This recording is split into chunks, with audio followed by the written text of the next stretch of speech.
Bom dia, alunos do nono ano da Escola Dr. José Simões Filho, professor Michel, passando aqui com a disciplina de Estudos Regionais, com a temática Espaço de Reivindicação aos Direitos, parte 3.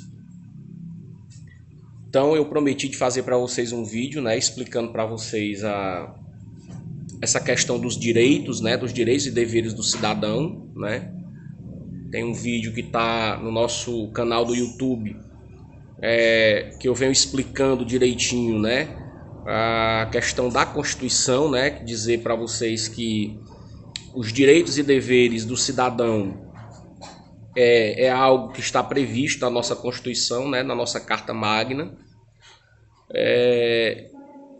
e também expliquei que a nossa Constituição ela tem algumas falhas, no meu ponto de vista, ela tem algumas falhas muito assim, muito claras, muito patentes, assim, que é a questão de ter sublevado, os direitos, acima das obrigações, acima dos deveres. Então, na nossa Constituição fala-se muito em direitos, O cidadão tem plenos direitos, tem plenas tem plena capacidade de enfim, tem vários direitos, e pouquíssimas obrigações. A gente pode ver que lá não se fala muito, não se tem assim o costume de falar muito em obrigações, mas sim em direitos, Daí que ela recebeu, como eu expliquei para vocês, ela recebeu o título de Constituição Cidadã, porque ela preza muito mais pelos direitos do que pelos deveres do cidadão, E não precisa ser especialista, não precisa ser expert, para a gente entender que aonde uma coisa ela se subleva à outra, ou seja, ela se sobrepõe à outra, a gente não precisa ser especialista para a gente saber que não vai dar muito certo, Então, gente, os demais sistemas constitucionais do mundo, eles têm uma coisa, o Brasil também tem, mas é muito pouco. É uma coisa chamada sistema de freios e contrapesos, Ou seja,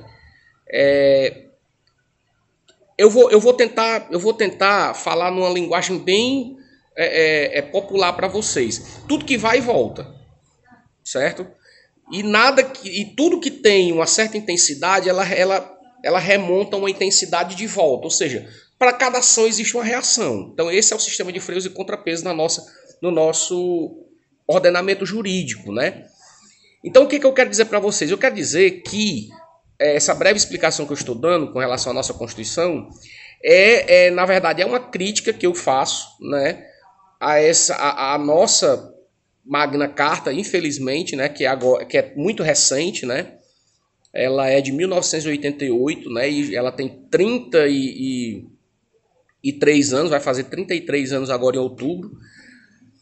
E infelizmente é uma Constituição que ela já foi o nome que a gente dá é emenda, mas a gente pode dizer na brincadeira remendada, Ela foi remendada mais de 90 vezes. Ou seja, é uma Constituição falha. Infelizmente é uma Constituição muito falha, que tem várias emendas, tem 250 artigos. É uma Constituição muito grande, complexa, prolixa, extensa e de difícil interpretação. É uma Constituição muito grande. É uma das maiores que existem no mundo hoje, Se você for comparar com a Constituição americana, que tem, se eu não me engano, eu não sei se tem 10 artigos só, não sei, não me lembro. Mas não chega nem perto da Constituição brasileira em relação a artigos, em termos de prolixidade, em termos de complexidade. Então, é uma Constituição, a meu ver, muito falha, que dá ao cidadão muito mais direitos do que obrigações, do que seus deveres. A gente sabe que tem que ter os freios e contrapesos. À medida que eu tenho direitos, significa dizer que eu também tenho vários deveres a cumprir. Então não é só direito que eu tenho também tenho de deveres. não é assim? Só que nós não, infelizmente, nós não enxergamos sob esse ponto de vista, né? O legislador o constituinte, né, o constituinte originário, ele não entendeu a Constituição dessa forma.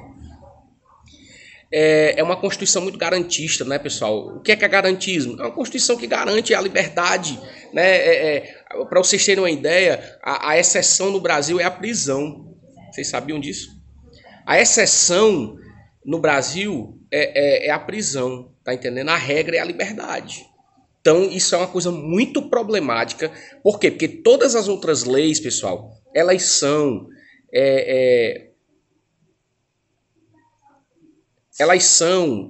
oriundas da Constituição. Como eu disse, né? A prisão no Brasil é a exceção. A regra é a liberdade. Então, você prender alguém por um crime é exceção, viu? Por incrível que pareça. Então, o Código Penal, o Código de Processo Penal, o Código Civil, o Código de Processo Civil, o Código Tributário Nacional, todos os outros códigos, a Constituição está aqui e os outros códigos estão aqui embaixo. Então, eles são o quê? Normas infraconstitucionais. Né? Então, são normas que estão abaixo da Constituição, elas dão superdano para a Constituição. A lei máxima de um país é a Constituição Federal. Então, nós estamos nessa problemática grande no que diz respeito à nossa Constituição. Com relação à assistência social no município, Secretaria de Assistência Social contempla 2 unidades públicas, o CRAS, Centro de Referência de Assistência Social, e o CREAS, Centro de Referência Especializado de Assistência Social. Ambos atuam em foco em pessoas em situações vulneráveis e de risco social. Ele não especifica, mas aí a gente pode entender mais ou menos o que significa. Mas você sabe qual é a diferença entre os atendimentos prestados por cada uma dessas unidades? O CRAS busca prevenir a ocorrência de situações de risco sociais através do desenvolvimento e monitoramento das famílias com atividades que promovam o fortalecimento dos vínculos familiares e sociais, aumentando o acesso aos direitos da cidadania.